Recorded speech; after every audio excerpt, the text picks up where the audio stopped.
All right, guys. This past week was really productive for our team to get some guys back. I think we had just about everybody back in practice that we felt like it was short term.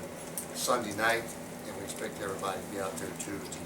So having T.J. Worthy, Chris Prater, Al Rouse, Jalen Nixon, everybody for the most part that contributed in the first two games. Healthy is going to be a big plus because we missed quite a few guys there in our last game. The week was good. It was productive. Got some extra work in. Got some extra time in the classroom. Caught up some assignments with the open date and had a chance to become a little more healthy too. And then also moving into the new facility was a big shot in the arm.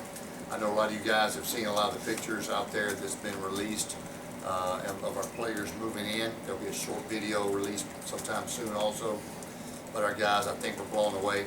I think they expected it to be nice. I think a lot of people expected it to be nice, but I don't think anybody expected it to be what it is. I think it's by far the top facility in the Group 5, and I think it's in the top half of all the facilities in the country. When you also add on that it's attached to our current 120-yard long indoor practice facility, all inclusive, one building. So that's the thing we're excited about. But right now, hopefully, the newness of all that, day one, we can get over that quickly because the guys were just walking around exploring, and you can tell, when we got down to practice, and guys, hey, Christmas is over, came a little bit early.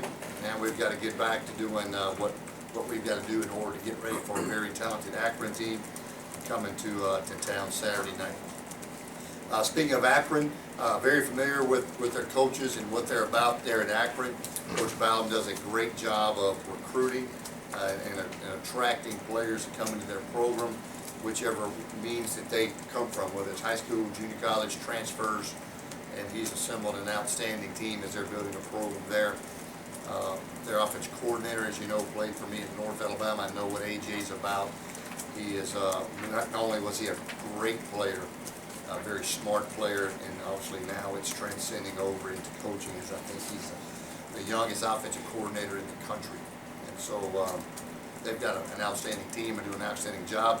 They played a really tough schedule, first two games of the year against two outstanding opponents, both on first one on the road at Oklahoma and then at Pitt, where at Pitt, they played pretty dang good. They had some chances there at Pitt when they were playing Pitt, and then obviously this week blew Savannah State out of the water. So this is a team that's going to come in, obviously trying to get their season rolling now, since their first two big games are out of the way. Now they get into conference play and playing everybody else in the Group 5, and so I know they're going to come in excited and pumped up, and so we're going to have to make sure we're prepared. Hopefully we will be. I know it's going to be hot. That humidity has really kicked up lately, and we're expecting it to be a hot game on Saturday, but we're used to this Louisiana humidity, and hopefully the condition that we've been in will be a big plus for us throughout the game. So, but nevertheless, big home game. Need our fans to be there. Need our student body, who, to be honest with you, just had the biggest crowd that I've ever seen our student body have. I hope they're going to show up again. I have no doubt that they won't. And my challenge once again for everybody, I think last week most of the fans brought one person. So if all the fans that came didn't, if they would bring one person, we'll sell this thing out. I think it'll be a big crowd. It's going to be much bigger than it was last week, the last home game. And I think this has got a chance to be a huge crowd, a great environment, and we'll need the fans to be our 12th man. So I'll open up. Any questions? Akron's kind of really unclear at quarterback. I know that kid Cole was out with an injury last week, but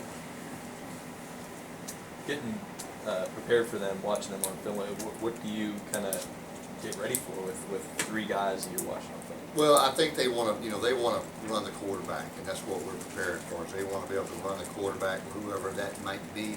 I still think they want to be a quarterback run team or have that threat, and they definitely have got one that can run, and more than one. And so that's what we're preparing for. And you got to prepare for more things than just the quarterback runs, but they are good athletes and they can run the football. What was the guys' reaction to moving into the APC yesterday? I think I took the seniors over first. The seniors, I got to lead them in right off the bat. And the building's one thing. When you walk inside now, even it's been 2 weeks since you guys have been in it, seeing all the graphics everywhere and all the NFL players and all the all-conference players and just all those type of bells and whistles. Y'all saw just the cake. They got to see the icing on the cake, and that's what really makes this facility so attractive and functional. And they have the music player and then the team theater and then the locker room, and a lot of guys were in the players' lounge playing PlayStation 4 and just having a great time. And I'm really proud that university is providing our student athletes with a top-notch facility, and that's going to encourage our current players to, once they leave here and move on, hopefully want to give back one day too. And so, like our donors and our boosters in our community have to this extent to give us this type of facility. Taking the seniors in first, I'm imagining because of it was those guys who kind of laid the foundation for that thing. They did, and I told the seniors along with the guys that have just recently graduated in the last 3 or 4 years. To me, those are the guys that built this facility. These freshmen that just showed up, well, they're very fortunate. They're moving this facility, and that's all they're really going to know is a facility like this. And these seniors, 4 years in this antiquated building right here, they can really appreciate moving into something like that. Is this game kind of so far your truest test of where your team is? Do you think just having faced an FCS team and an SEC team, maybe this will kind of give you the right gauge? I don't know. To me, every game you play, there's a little bit of a gauge we're at. We wanted to gauge ourselves against an SEC team. When we played Kentucky, in the second half we played, I thought, pretty well with those guys. But each week is a different week. This team has a lot of speed. They've got a very talented defensive line, a linebacker core that I think can really run. I'm going to tell you, Coach Amato there does a great job defensively. He is a very experienced defense coordinator, head coach. He's been at the Division I level a long time and does a great job. It's going to be a huge challenge for us to decipher the code early because they do change defensively. They do a lot defensively, and each week there's a different defensive game plan. And so we're going to have to figure out what that plan is early, make adjustments if needed, because they tend to show different things each week. Is there anything at all to be learned from 2 years ago up there, or is that too far removed? No, we're definitely looking at that game 2 years ago. They did a couple of nice things in that game. They schemed us up in a couple of ways that we want to make sure that we've got answers for if we have to see some of those things again. And so that's definitely part of the game planning process. Their nose tackle Bryce had 3 rushing touchdowns against Savannah State. Do you all have any defensive linemen who think they're really quarterbacks or running backs, just moonlighting as D linemen? All our guys probably, if you ask them, thought to think they could run the ball. If you ask them, Sherrod would say, "Yeah, Coach, I can score too." So, but they do, they have utilized some of their defensive players on the offensive side of the ball to run the ball. That's a lineman's dream to be able to do that. So, they love that. So now all that's going to do is cause my guys to say, "Coach, their D linemen getting to run the ball. Why aren't we getting to run the ball?" So I thank you for giving me that headache probably this week in practice. Aside from just getting healthy, what was one of the biggest benefits of having this bye weekend? One, go back and continue working fundamentals. Defensively, it's a new scheme, and so it allowed us to go back and look at the first 2 games, say, okay, this is where we were, let's assess, and then let's move forward and see how we can improve, see things we like. Do we have the guys in right positions? And, all that went into play. And then obviously the extra work was huge.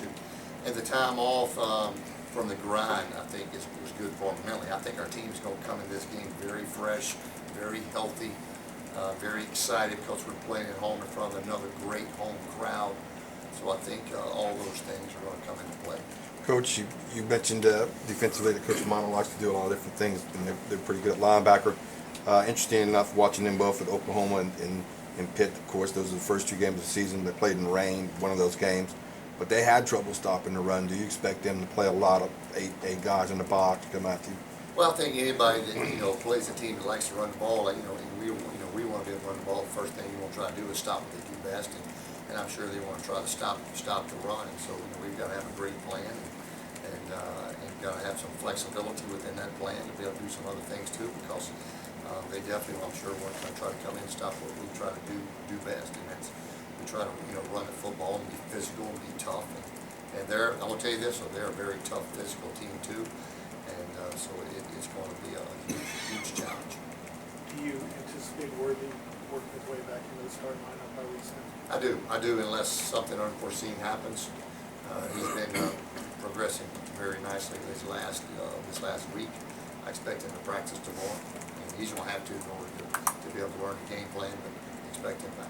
Did he and those other guys go last night, or did they have a good? Yeah, they went last night. Yeah, they did. Matter of fact, they did pretty good too. They looked 100%, so I was real pleased. You didn't mention that from Reed on the list. Where's he? Yeah, he's still a guy that's sort of week to week. The game plan really all along was hopefully to have him back by Tech. Don't know if that's going to change, but that was the game plan. What was AJ like as your quarterback back in North Alabama? Looking up, he had some pretty crazy stats. Crazy stats, high numbers. And, he was a winner too. We won a lot of games with AJ as our quarterback, and he's a guy that studied the game. He knew he was a coach on the field for me.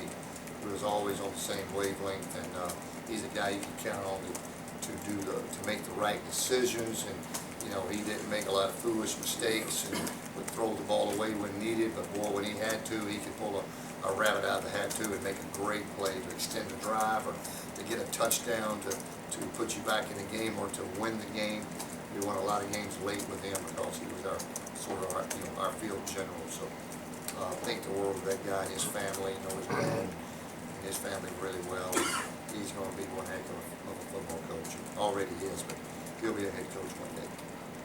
And there's a lot of connections between you and this Akron staff. Is it going to be kind of are you planning on catching up with them at all before the game, after the game? No, it's just really no time. We're busy. When they come in, they've got practices, they've got walkthroughs. They're checking in hotel.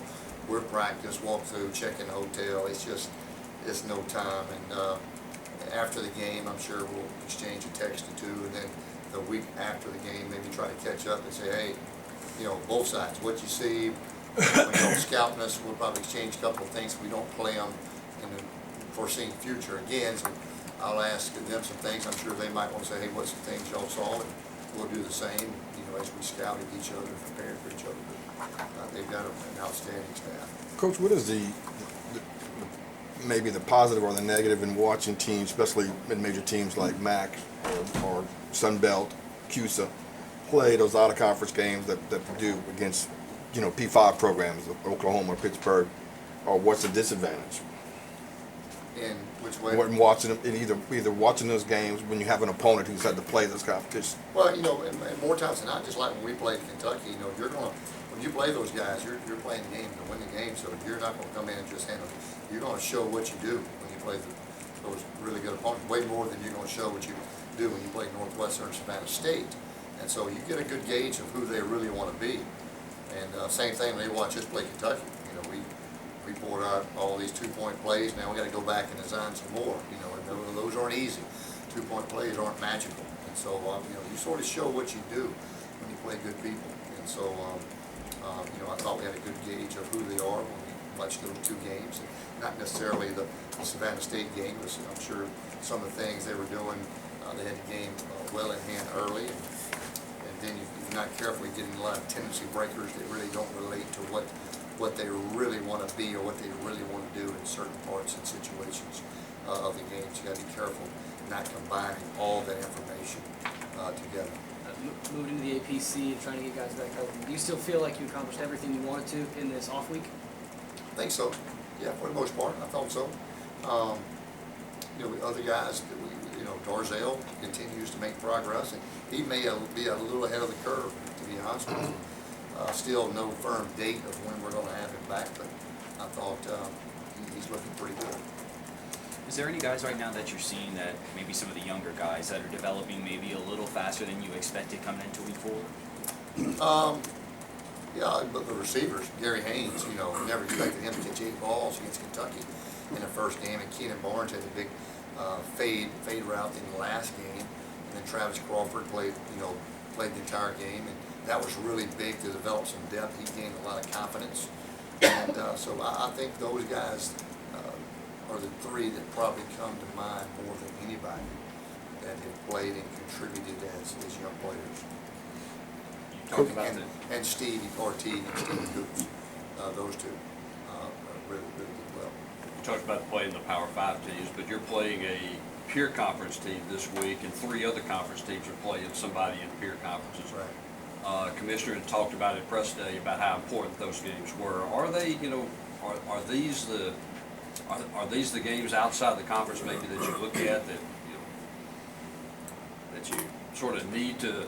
Well, for your conference rankings at the end of the year, they always rank teams that go to bowls, teams that win bowls, head-to-head versus other conferences, and then, the Group 5 is ranked 1 to 5, just like the Power 5 is ranked 1 to 5. And so, the Sun Belt's success outside the conference will determine where we're ranked as a conference at the end of the day. Right now, Georgia Southern beat Western Michigan, I think, 2 weeks ago, and then this past week, South Alabama had a big win over San Diego State. So, those are 2 big non-conference wins against other Group 5 conferences. And, it's every conference is trying to do the best they can to be ranked as high as they can.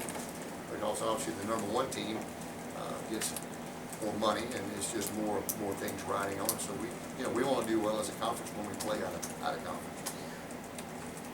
conference. Tight ends haven't been really super involved in the passing game yet, but are they doing all the things you guys are asking to, the blocking side of things? They are. They're doing a great. Yeah, they're doing a great job there. And our tight ends, they catch as many balls as they allow us to throw to them.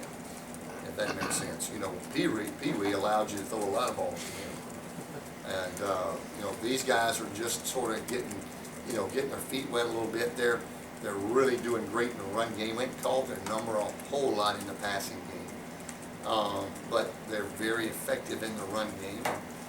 Not to say they can't catch the ball. They all have outstanding hands, but we're just utilizing them a little bit different right now within the game plans.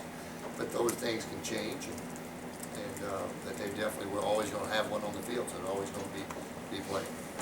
You feel getting in and getting that off week and getting in the APC and getting over all the initial reaction of players and all that, it's kind of put that to rest for this week, Coach? I hope so. I hope we got it to rest Sunday night, because that's a pretty neat thing for some kids to move in that type of facility when it's been sitting there in front of them for a year, teasing them to death, and then they finally get to move in. And so hopefully, though, all that is over with. I want them to enjoy it. I want it to be more functional for them, and I'm hoping that it's going to help us in the future prepare our current kids even better, and we can be way more productive with this new facility.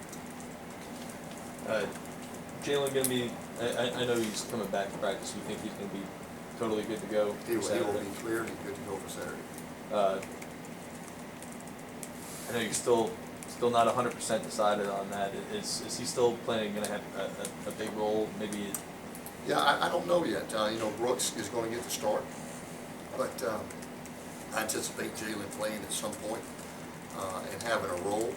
And like I said, how the game flows, where the game takes us, may dictate him playing more or less, or not at all. It just sort of depends. But Brooks has earned the start this week, two good weeks of practice, or last week, and I'm hoping that both those guys continue to prepare like starters. And that's what I told him.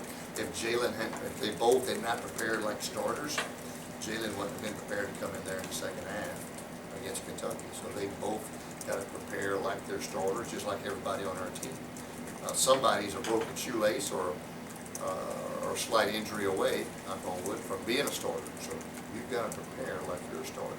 Is Brooks going to get the majority of the first team reps though this week? I don't know. I'll tell you next week if they did this week. That's a good try, though. You about got me on that. You said before the season that behind Eli it'd be kind of a committee of 3. Torrey Pierce has kind of taken that backup role and ran with it. He has, and I don't see that changing a whole lot I think he's definitely the running right behind Eli. I don't see anybody, unless something changes, I don't see anybody taking that spot over. He's having a great camp. He's running really well and effective.